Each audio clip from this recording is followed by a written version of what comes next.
You're listening to Women of Color Roar radio show on KNSJ FM in San Diego. I'm Angela DeJoseph, and this is Women of Color Roar radio show. And my guest today is Vernita Gutierrez, and she is from Planned Parenthood. And we're going to have a good talk today because there's so much that's been going on. But first, I want to welcome you to the show. Thank you for being here today. Thank you so much for having me, Angela. It's really an honor to be here, and I'm a big admirer of Women of Color Roar. Oh, thank you. And thank you for the support, that you've given us over the years. And I pulled out my t-shirt. Where's I? Here it is. My Oh, breast cancer t-shirt. yeah, it And is. I actually did breast cancer education for a while. I went into the Black churches and brought information. I brought cancer research doctors to talk about the high incidence of black breast cancer among Black women, and then provided free mammograms to the women in the Black community. So I did that for a number of years. So I do know how important the work is, and so I'm concerned about what's going on. But I want to start by meeting you, letting people know about you. So let's start by talking about your background and where are you from? Okay, thank you. So my name is Vernita Gutierrez. My pronouns are she and her, and I'm the Vice President of External Affairs at Planned Parenthood of the Pacific Southwest. I came to San Diego as a military spouse. I moved here in 1989 from Philadelphia, where I grew up, fell in love with the city, raised my son here. And I started working at Planned Parenthood that same year. Okay, and then where did you go to school? I went to Drexel University in Philadelphia, and I got my master's at the University of San Diego in nonprofit leadership and management. Now, I've lived in Philadelphia, very different from California. I mean, well, Pennsylvania is, but I meant Philly is very different from San Diego. So, you've stayed. I You like it? I love it. I love it. There was a time when I thought about moving back east when my parents were, still here with us, and I couldn't figure out where I wanted to go though. Like, where would I go after living in San Diego? I really do love the city. Can't think of anywhere else I'd rather be than here. So I don't just like it, I love it here. This is a hard town to beat.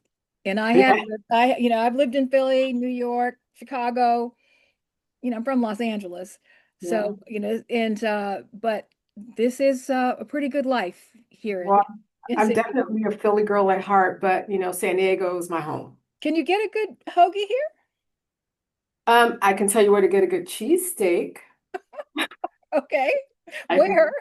you can get a good cheesesteak at Georgino's. It's in South Park in Oh, San Diego. okay. All righty. Did you eat tasty cakes? That's one of my memories from Oh growing yeah, from being in. taste cakes. I went back home back in May and I ate from the four food groups, as I call it. I had a cheesesteak, a hoagie, a water ice, and a soft pretzel, and I'll throw in tasty cakes as well. Okay. You can get them here, but they're a little hard to find. They are a little hard to find here. Oh, Yeah. okay. Well, I haven't seen any, so it's one of those things that when you see a picture of one, I immediately go back to the days in Philadelphia. So, Yeah. yeah. So tell me a little bit about your role at Planned Parenthood, and so how did you start there? Where did you start? So I started as the assistant to the then CEO. That was in April of 1989. And in that role, obviously, I was providing support to the CEO as well as other members of the executive team. I also did sort of the board liaison work as well. I did that for 9 years before being recruited, if you will. At the time, Planned Parenthood started to engage in managed care. and managed care contracting. And so I was recruited internally to do managed care contracting. So I did that for a while. I've done marketing for the organization, provider relations, which kind of evolved into community engagement. And then about 6 years ago now, I had an opportunity to step in as the interim vice president for what was then community and government relations, which encompasses our education, sex education programming, and our political and advocacy work. And then I stepped into the role permanently about 2 years after that. So I've been in this role total for about 6 years now. In my current role, as I said, I oversee our education and advocacy work, but I also oversee our communications, marketing, and volunteer and supporter engagement programs for 3 counties, San Diego, Riverside, and Imperial counties, which is our affiliates service area. So how many people work for this Planned Parenthood? There's about 700 staff throughout the Really? county area. Yeah, the majority of them are in the health centers. There are 19 health centers, 11 of which are in San Diego. There's 7 in Riverside and 1 in Imperial County. So the majority of those staff are providing direct services to patients. Now, how long has Planned Parenthood been around? Well, our affiliate has been in operation since 1963, but the organization nationally is over 100 years old. I don't know exactly how many years, but it's been over 100 years. So So we're now, what was the genesis of the organization? So it was started by Margaret Sanger, who started the organization because she saw the need for women to have access to birth control. She was a nurse by trade and worked in what was then they had wards, particularly for specifically, I should say, for women who tried to self-induce abortions. And had complications as a result of that, right? So she saw a lot of that suffering, trauma, death as a result of that, and decided that she wanted to really help women access birth control methods that were available at the time to be in charge of their reproductive lives. Well, now the birth control pill did not become readily available until when? I don't know exactly when that happened. Yeah, Okay, it was because much I'm later. thinking that did not happen until probably the late 60s. You're probably right. But there's been forms of birth control throughout time, right? Women find a way to control their reproduction if they feel compelled to do so. So, I mean, condoms were around back then, and there were probably some like herbal things or, different Well, I uh, know there was the rhythm method that didn't work. there, I absolutely, that was one as well. And that's still one, but Yes. we know it's not very effective. Mm. Well, But one of the issues that continually comes up about Planned Parenthood is that people don't, I think, understand that you offer a breadth of services to women and women's health. So outside of just abortion. So talk a little bit about some of the services that you do offer. I am happy to talk about the services that Planned Parenthood provides to our communities. And I'll just say it's primarily women, but we serve men as well, and people of all gender identities. Our Planned Parenthood is one of 7 affiliates, Planned Parenthood affiliates in California. We provide essential sexual and reproductive health services, education, and advocacy throughout our 3-county region. Some of the services, the core services that we provide are contraception, cervical and breast cancer screenings, testing and treatment for sexually transmitted infections, abortion care, gender affirming care, perimenopause and menopausal services, and a whole lot more. In fiscal year 2024, our fiscal years from July through June, our 19 health centers had over 237,000 patient visits for nearly 112,000 unique individuals. So sometimes people come in and they get more than one service, which is why the numbers don't match. But um, we've been very very much in service to our communities. One of the things that we're really proud of is our care coordination program. And that program provides referrals to our partner network for patients who need additional services of support, things like mental health services, assistance for people experiencing food insecurity, experiencing intimate partner violence, housing insecurity, et cetera. We also offer, in addition to our healthcare services, we also offer age-appropriate, inclusive, and medically accurate sexuality education to youth and to adults that gives people information and skills that will help them make informed decisions about their sexual health throughout the lifespan. I could go on and on. Like, how old do you have to be in order to access the services? There's no age limit, really. I There mean, can a really child come there and on her own?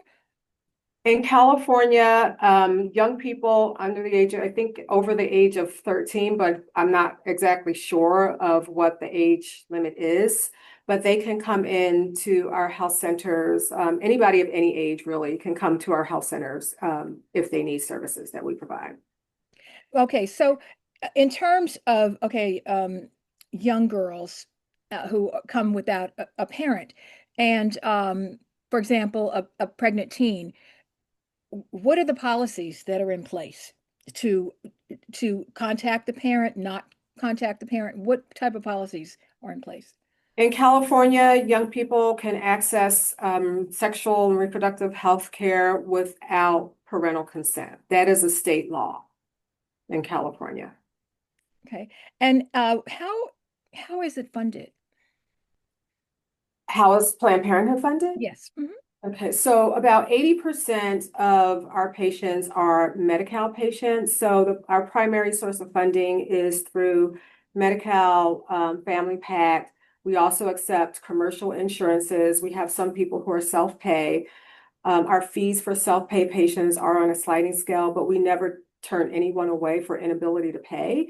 We will actually try to absorb the cost as much as we can, or bill them, in incremental payments. Now, has the cuts that the federal government has imposed, and this has been going on for years, how has that affected your ability to service the community? Well, the need for high quality reproductive health care and education in California has only increased, but unfortunately, so have the challenges to providing it. Today, we are navigating a hostile federal administration, one that's already doubled down on its attempt to roll back reproductive freedom across the country.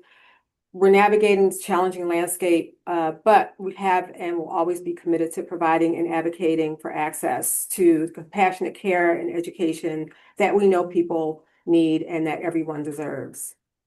Well, I know I'm sorry, in California, we are one of the states that is open, for abortion care, for example, and other states, for example, like Texas, where it's not.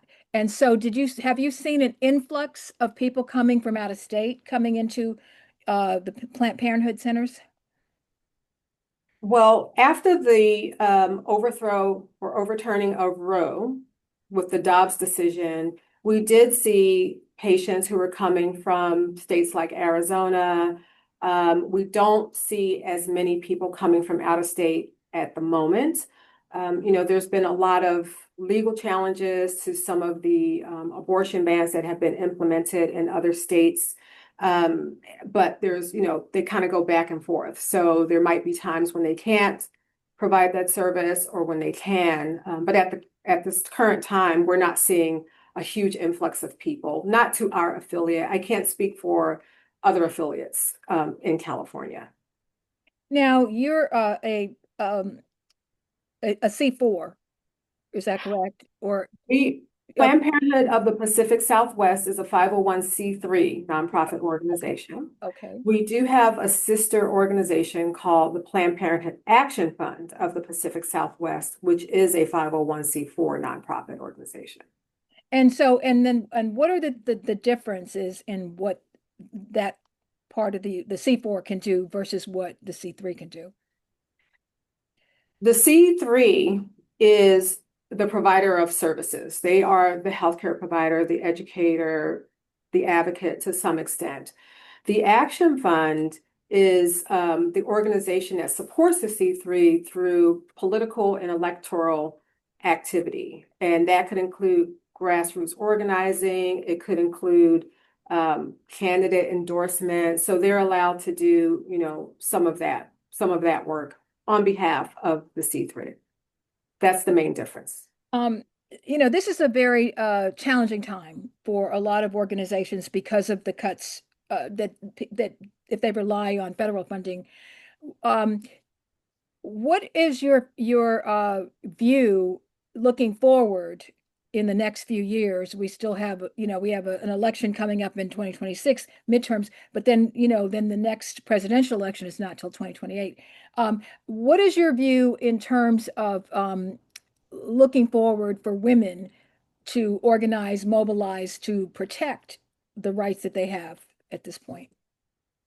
Well, I'm going to put on the C4 hat for a moment Okay. and on behalf of the C4. And I'll say the first thing that we're doing right now in this moment is the Action Fund is supporting the Yes on Prop 50 campaign. Okay. Prop 50 gives California voters the power to decide if they want to adopt temporary congressional district maps that will neutralize the current administration's power grab and ensure that the playing field is level. So, there's no unfair advantage before the 2026 midterm elections even begin. That's number one. We are in strong support of the Yes on Prop 50 campaign because we think or we feel that the fight to pass Prop 50 is essential to the fight to protect Planned Parenthood and reproductive freedom in California. The majority of Americans are opposed to what the administration and its backers in Congress are doing. And so, this is California's opportunity to show up, fight back, and really live up to its value as a reproductive freedom state. So that's number one. And then the Action Fund, of course, one of the main things that we want to do, in addition to educating our constituencies, our communities about our issues and how important it is to vote for people who support sexual and reproductive health care, is looking to, take back the House hopefully next year and help that. And if we're able to pass Prop 50, I think California has a pretty good chance of helping to do that. Because we know that right now, the power is sort of solidified on one side, and they are really doing a lot of harm to our communities, passing very unpopular policies, slashing people's Medicaid, defunding Planned Parenthood, denying disaster assistance to fire victims, ordering mass arrests without warrant. I mean, there's a lot of harm that they're doing. And so we really need to try to change things, but it really starts at the local level and it starts with in California as well. Who are the women that, and I'm saying women because that's the majority that are seeking assistance. Who are they? I mean, in terms of the demographic that's coming to a Planned Parenthood. The majority of our patients are young adult women between the ages of 18 and 26. We do see people in other age ranges, in other genders, of all genders, but primarily that is our core demographic. They are primarily in our service area, primarily white women. But we do serve, a fair amount of Latinos or Latinas, I should say, and people of all races. Our doors are open to everybody, but that is our core our patient demographic. Because it's on a sliding scale, would you say the majority of the women are low income earners? Because we know that women are not paid equally, in this country, and tend to skew into, service jobs, domestic worker jobs, a lot of lower paying jobs. I would, I don't know. I don't have the statistics in front of me, to be honest. But as I mentioned earlier, 80% of our patients use Medi-Cal. Okay. right? So I think They have to that's qualify, they have to qualify for exact, Medi-Cal. exactly. And now with the cuts that are coming, that's going to then affect Planned Parenthood. It could. The one thing I really want to emphasize is that, you know, well, let me just back up. Last month on September 11th, for people, listeners who don't know, the U.S. Court of Appeals for the First Circuit allowed the Planned Parenthood defund provision that was in the federal reconciliation bill, which had previously been blocked by a preliminary injunction. They allowed that to go into effect. Since then, Planned Parenthood health centers nationwide have been blocked from being able to bill and get reimbursed for services delivered to patients who rely on Medicaid, which is known as Medi-Cal in California. But despite that, at no point has our affiliate, Planned Parenthood of the Pacific Southwest, stopped providing services to Medi-Cal patients. And people who use Medi-Cal can still come to us with their Medi-Cal insurance. I will say that, defunding Planned Parenthood is not just unpopular, it's catastrophic. It threatens access to high quality and affordable healthcare for millions of patients across the country. It worsens the country's already broken healthcare system, and it places a greater strain on Planned Parenthood health centers across the country. It's an ongoing legal battle, and we're closely monitoring any developments. But the main point really is that for now, patients who use Medi-Cal or Family Pack, which is the state-only program for family planning, can still access care at our centers in San Diego, Riverside, and Imperial. Our doors are open, and we remain absolutely solid in our commitment to the communities we serve. Do you have an ongoing program where people can donate to funds to? Absolutely. I mean, yes. And, shout out to anybody who has contributed to Planned Parenthood. If you go to our website, which is www.plan.org, PLANNED.org, there's a donate button right there. It's really easy to do. But yes, we accept donations and we are appreciative of our donors. Very I appreciative. remember at one point when Michael Bloomberg made a substantial donation at one point in response to one of the defund, acts that was going on. One of the things that, I find is that Planned Parenthood is sort of a misunderstood organization and tends to um, get branded a certain way in right-wing media, if you will. What would you want people who don't know about Planned Parenthood and don't understand exactly what you all do, what would you like to say to those people? Oh, that's a great question. I would say that Planned Parenthood believes fundamentally that all people of every race, religion, gender identity, sexual orientation, ability, immigration status, geography, are full human beings with the right to determine their own future and decide without coercion or judgment whether, when, and with whom to have children.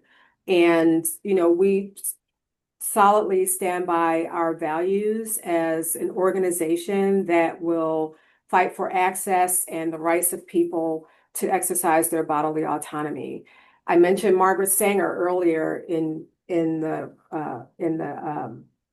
podcast, and Margaret Sanger had beliefs she was the founder of the organization that became Planned Parenthood, but she also believed in eugenics.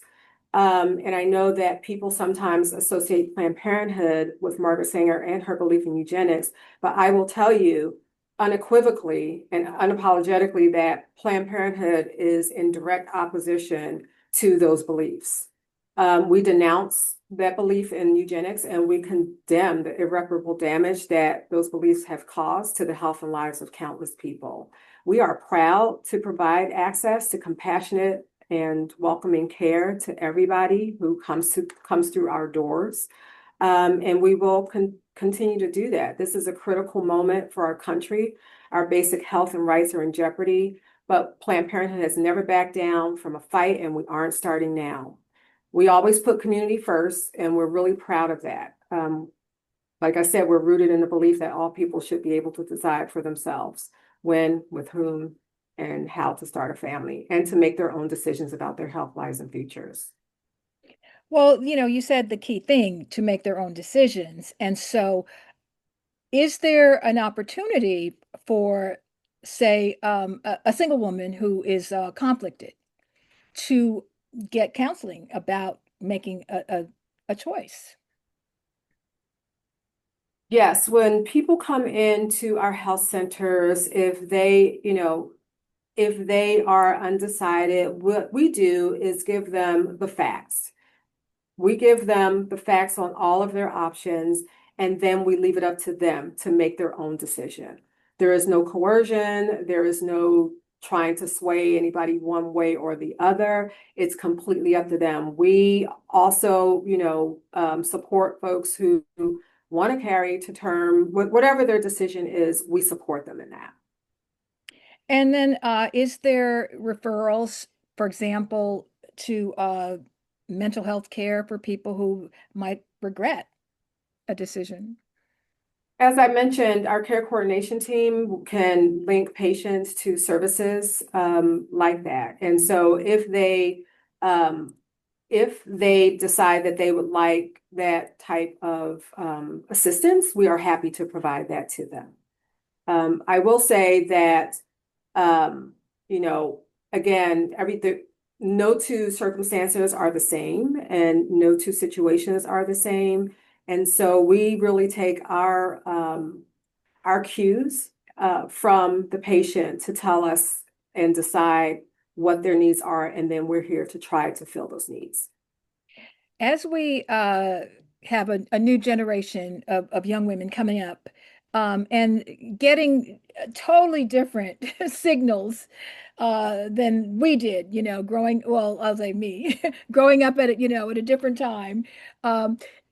What would you want young women to know about reproductive freedom and being able to make decisions about their own bodies? I think, it's one of the reasons why it's so important, the education work that we do and the advocacy work that we do.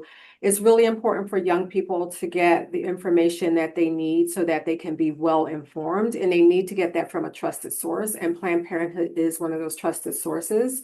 And again, we give people factual information, we give people medically accurate information, it's scientifically based information, and then they can decide for themselves what their futures might look like.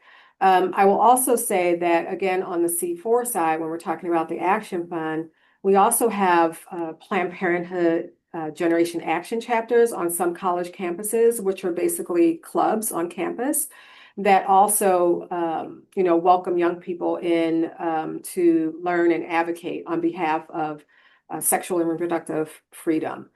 We think it's really important for young people to get involved, right? They are our future. And it's important for them because we're talking about their future as well.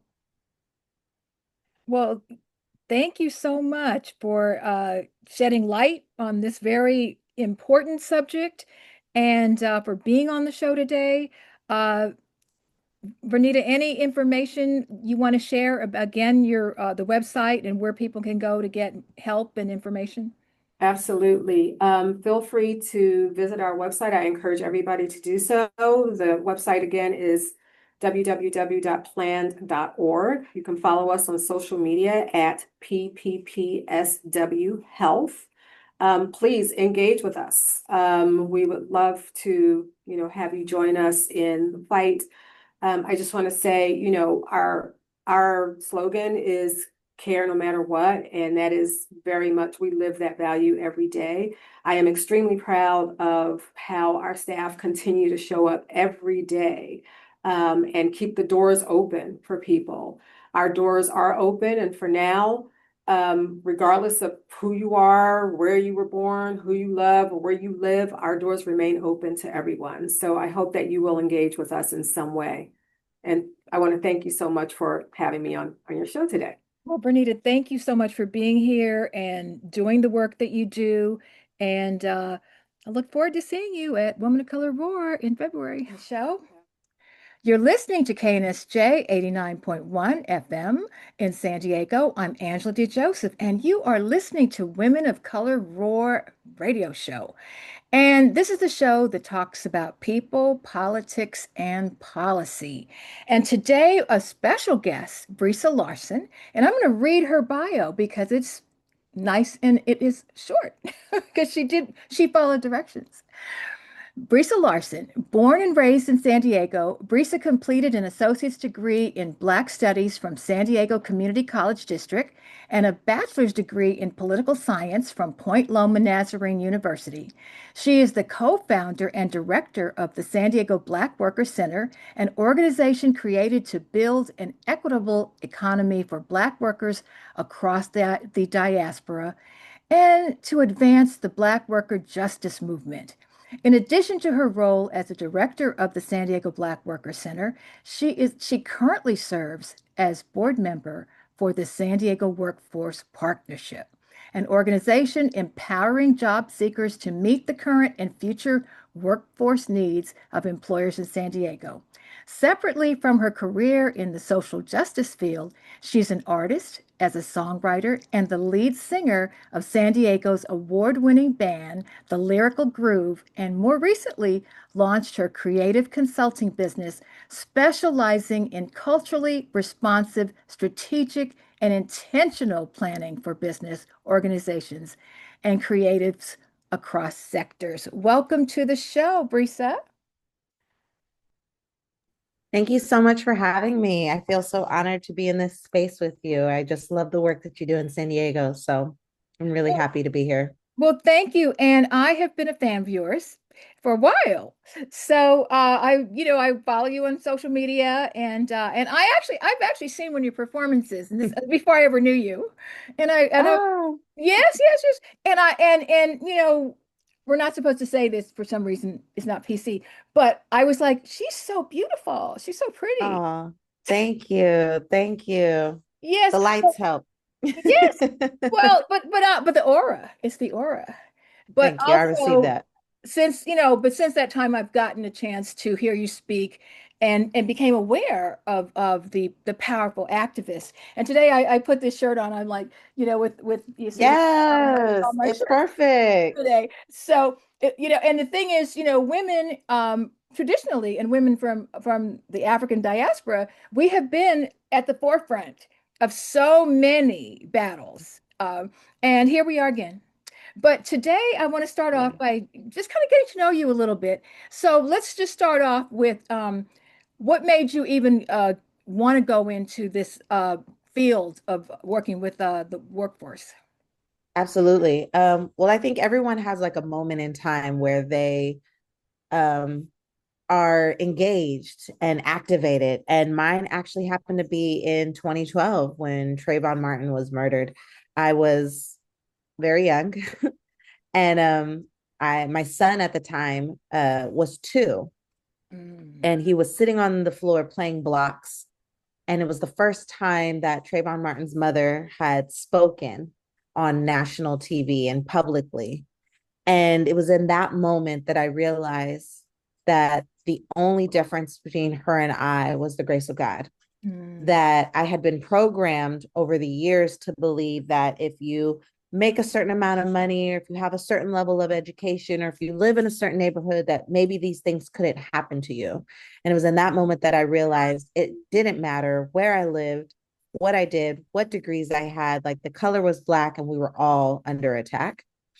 And that's what made me want to get involved, is when I realized there was nothing I could do to actually protect my child at the time, but children now.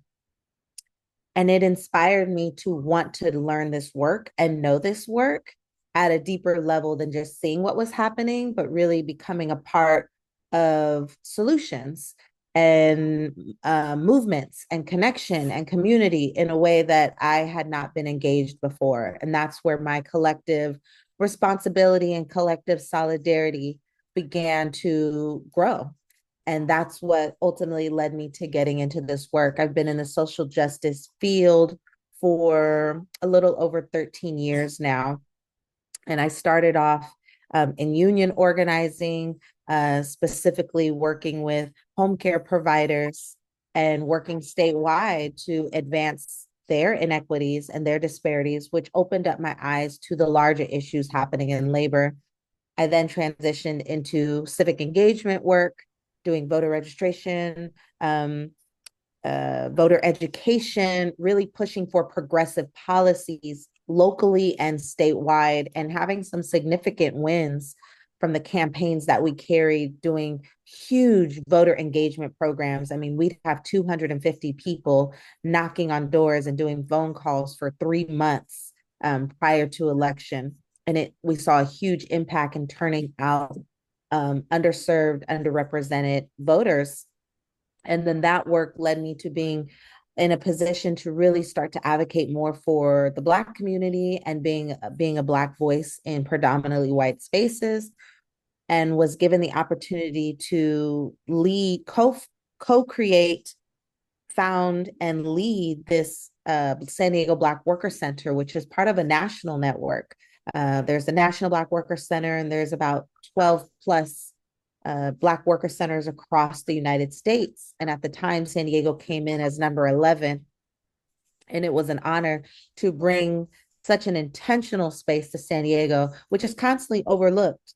Because, here in San Diego, Black folks are less than 6% of the population. So when we're talking about Black justice, Black worker justice, Black movements, they think of LA, they think of the Bay, they go to the East Coast, they go to the South, and San Diego's not part of the discussion.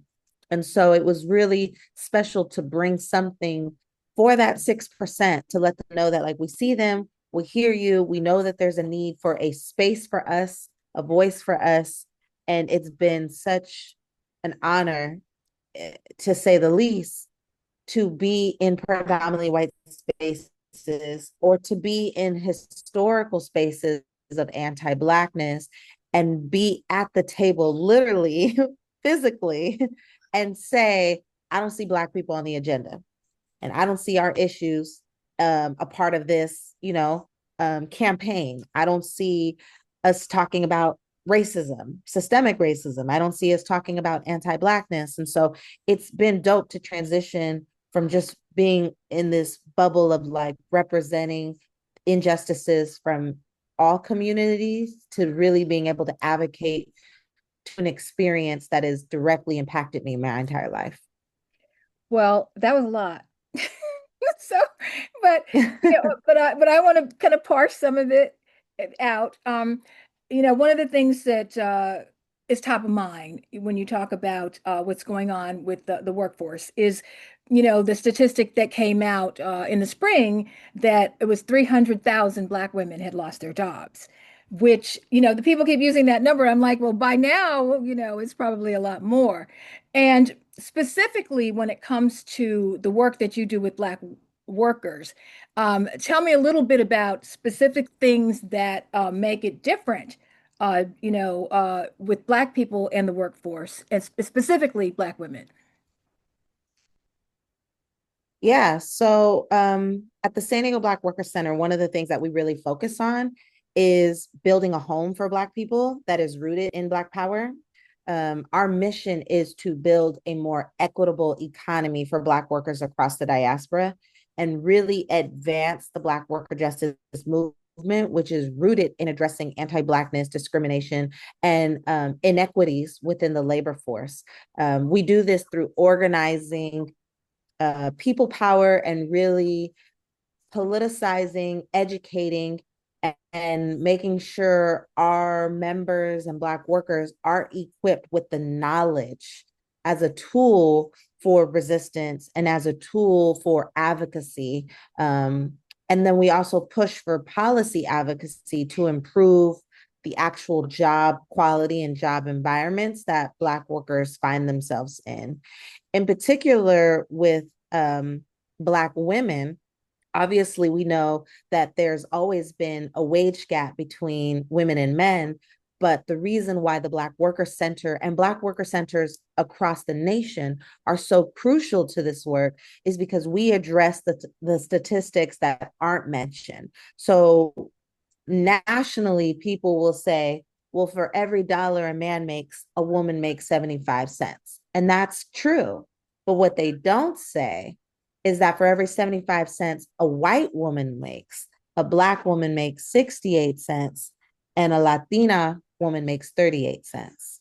And so that's why worker centers that have this focus on inequities and on equality, or on not equality, but on equity, shows how important it is to be honest about who it's most impacting so that the advocacy could start from the root. And so we try to, one, address the wage gap that Black women face. And something that the San Diego Black Worker Center has done specifically for Black women was we created a maternity rights campaign where we are branding maternity rights as a worker rights issue. When you hear maternity rights, you automatically assume healthcare, which is accurate. But there are a lot of other buckets that could be working together to address the disparities that Black women and Black birth givers face within the Black maternal health field. So we know that Black mothers are dying at a higher rate than any other ethnic group in the fourth trimester, which is after they've given birth. And so at the San Diego Black Worker Center, what we did was we actually created a report that shows the lack of quality paid maternity leave plans by employer and how that actually impacts Black mothers and birth givers in the fourth trimester. So we've been exposing the gaps in the maternity leave access. The report that we created reveals how the lack of quality paid maternity leave combined with the confusion around the California paid family leave and the disability insurance programs and how unclear the employer and employee leave agreements are, how that actually deeply impacts the worker experience and harms the physical health of both, not only the parent, the birth giver, but also the child. And it contributes to the broader systemic issues within Black maternal health. You're listening to Women of Color Roar radio show on KNSJ FM in San Diego. This is Angela DeJoseph, and my guest today is Brisa Johnson. And we are having this conversation that is going to be wide-ranging, but right now we're talking about Black workers and what she is doing to help Black workers. So we're talking about Black women and the maternal care issue. We talked about the disparities in terms of white men, white women, and also where Black women fall in that spectrum. But in terms of the workforce, it also, a lot of Black women are in administrative roles in the federal government and were the first to be laid off in these cuts that happened in the federal government. So how can Black women be prepared so that we can have more job security, if that's even possible? Yeah, so I think in terms of Black women being prepared in terms of job security, I think this is when community is so crucial because we are coming into a time where we have always known that the system does not work for us. It has always worked against us. It is rooted in systemic racism. But now we're coming to a season where people are no longer able to rely on these systems. They're no able to rely on the Supreme Court upholding the law. We're no longer able to rely on the Constitution upholding the law. We're no longer able to rely on the education system, the healthcare system, and now we're losing vital programs from these systems like SNAP, access to birth control. And so this is a sign, if anything, that people need to start building real community. So this is a time now more than ever where we really need to be building community, and we need to be working inside to create the systems and the resources that we need outside of those systems that have been currently given to us that are rooted in anti-Blackness. And so one way that Black communities and Black women in particular can really start to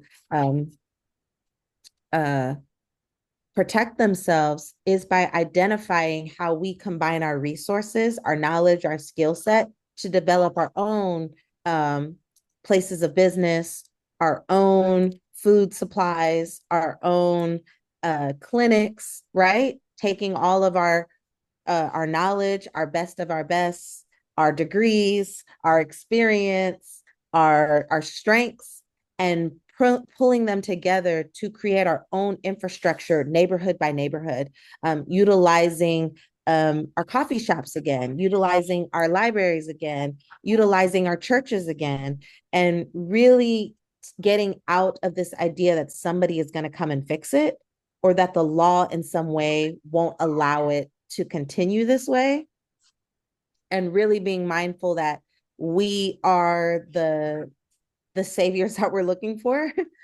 We are the answers that we're looking for. And I think Black women in particular are also going to have to, we're as a community, need to find allyship in the form of accomplices, right? We don't just need people who actually believe that Black Lives Matter. We need people across the table who live it and hold it accountable and hold the line, and really finding those safe spaces with other folks who are also dealing with the same oppressor to come together and build those infrastructures. Well, one thing that, I was at a conference recently, and they were talking about the idea that has been created that has been used well to divide us. And one is to set us up as competitors with each other.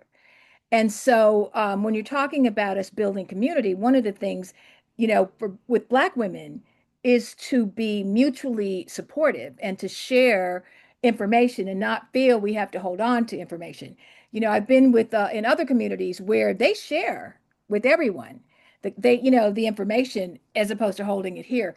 And so us being able to learn the strength in us being able to share information with each other, whether it's about jobs or resources, but being able to know that we have to join together for this strength. And I think that's speaks to what you're saying. Yeah, absolutely. I don't think what we've realized is that we have been programmed into individualism. And because we have been given crumbs to a much larger pie, we really try to hold on to what resources we had out of survival. And one thing that we have to do is stop thinking that these things are good versus bad. And what we have to realize is that these things aren't good versus bad, but it's a misinformed in programming, right? And so we also have to stop calling people out and figure out ways to call people in, because they really have just been programmed to think that individualism is a pathway to success, and that in their survival mode, they have to hold on to the knowledge, the resources that they have. And so when we can kind of decolonize and deprogram the mind, we can really start to view collective solidarity as a revolution for duty. Yes. No, baby, you have to wait. Okay. Here, Do you want to take a few minutes and get here, here you go. There you okay? go. Okay. He's good. Are you good? Um, Okay. Okay. you Well, know, let me ask you oh, this. Okay, let's talk because after, we've been through being on the forefront of these elections and everything and doing all this work. And now in California, we've got this coming up, this vote for Prop 50. And and I know myself included have felt a little bit like, you know what, I've been doing the work. Y'all should have just done what I told you to do before. But it's like now you want me to do some more, come back again and do more work. But in terms of us being able to get things done and not have continued the erosion of our civil rights and voting rights and all the things that and also the things we depend on, like the health care and the SNAP benefits and so on, that being a participant in the voting situation that's going on in California is important for Black voters. How's your feeling about that? oh yeah. As someone who worked in voting, I think voting is extremely important, extremely crucial. It's also just one piece of the advocacy that is needed. It is one tactic to a much larger strategy and goal. And so when we put an emphasis on voting, we know and we need others to know that voting is just step one. And so what happens is our community has been bought in to think that all we have to do sometimes is vote. And then they go and vote. They don't see the change that they want. And they say, like, well, none of this is works and all of it's a sham. And and then they don't believe in the system, or they start to take on some of the colonizers' language. If voting was not important, they wouldn't try so hard to stop us from doing it. There would be no voter suppression. There would be no attempts to lie and create propaganda around voter fraud. They wouldn't be putting all these new restrictions on voting, saying that you need to bring your ID and you need to bring a birth certificate, and you need to prove all these things. All of that is purposeful because they know how important voting really is. And if all of us as a collective really turned out in large numbers to vote on even just progressive policies, let's say we don't even focus on the candidates, we just focus on the policies, there would be such a huge shift in our nation, especially because what we're seeing now in the last few years is the increase of communities of color where we are no longer the minorities. And then the next few years, those people are turning 18, which means for the first time in American history, we're going to have more people of color voting than white people for the first time ever.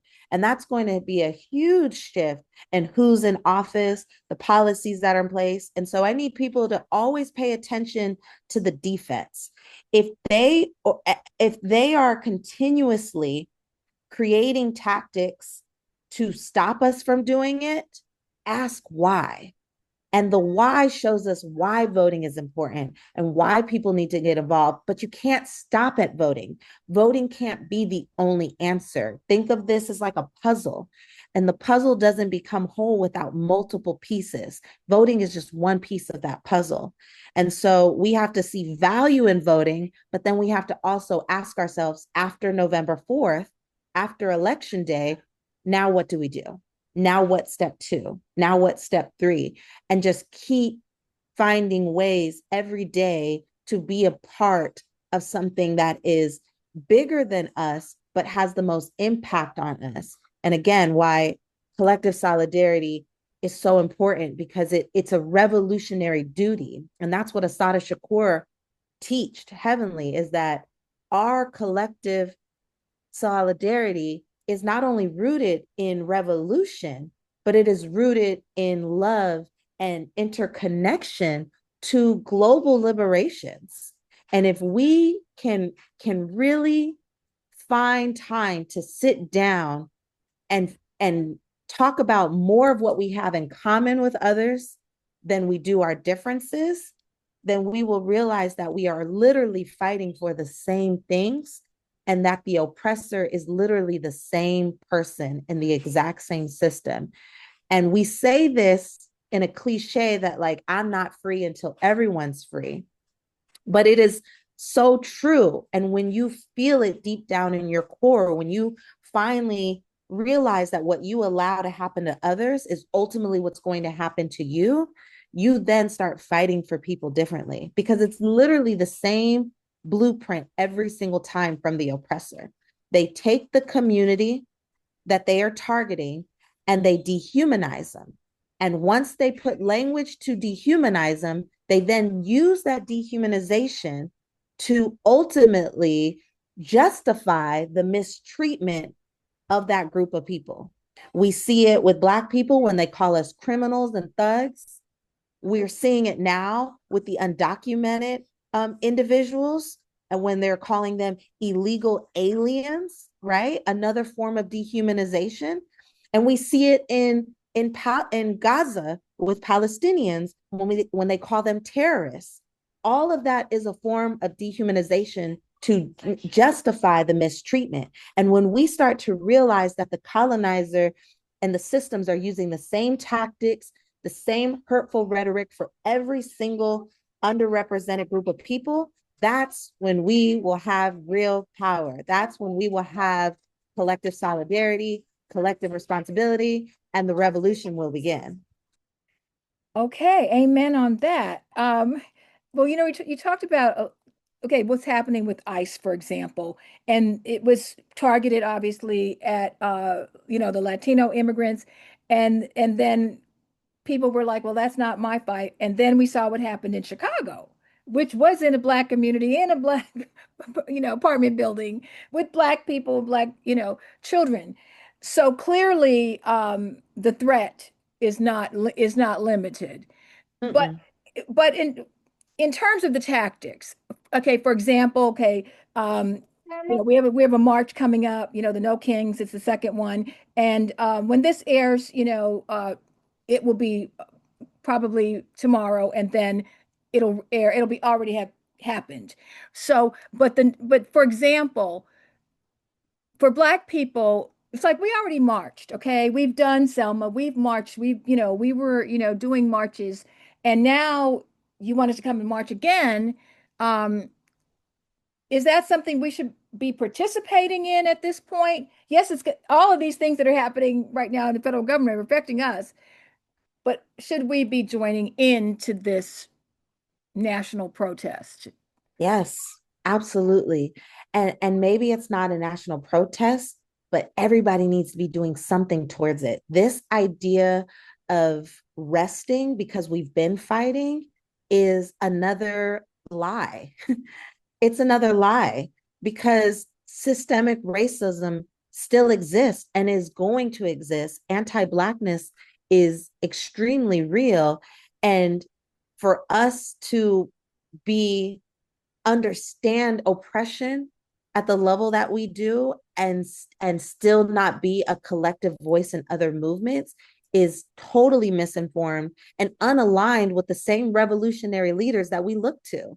We love the Malcolm X and the James Baldwins and the Fannie Lou's and the Assata Shakurs and the Angela Davis. We love them all. And yet we are not even actually following their leads because they constantly reached across the table. They fought against they protested and fought against the Vietnam War. They stood with Palestine in the 70s. They worked with workers across the field. They partnered with Cesar Chavez. They partnered with, you know what I mean? Like we literally have watched them stand up for injustices across the table. And yet somehow we feel in 2025 that these same people that we idolized have it wrong when we say that it's our time to rest. Now, don't get me wrong. Two things can be true at the same time. We can acknowledge that we're exhausted. We can acknowledge that we constantly show up on the right side of history, but that's what it means to be a part of movements and revolutions is that they are revolving. Movements are moving. It is a constant ongoing process that has no end date. It is one battle and one fight after another. And so where I say maybe it's not a protest, maybe you don't go to this protest because you're using your energy elsewhere, but the energy still needs to be used for movement work. I, for example, don't, I've been in social justice 13 years, right?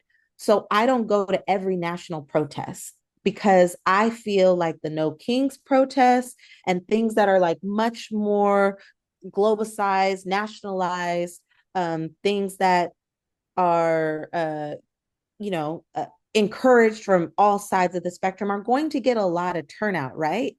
But what I can be doing at the No Kings protest instead of marching is sitting out there engaging people, telling them about the Black Worker Center and getting them involved in movement work so that after that protest day, they're now connected to an organization that is doing the work ongoing that they are currently protesting for. We have to be plugging people in because if we're just showing up ultimately to a protest and then doing nothing after, that's just a performance.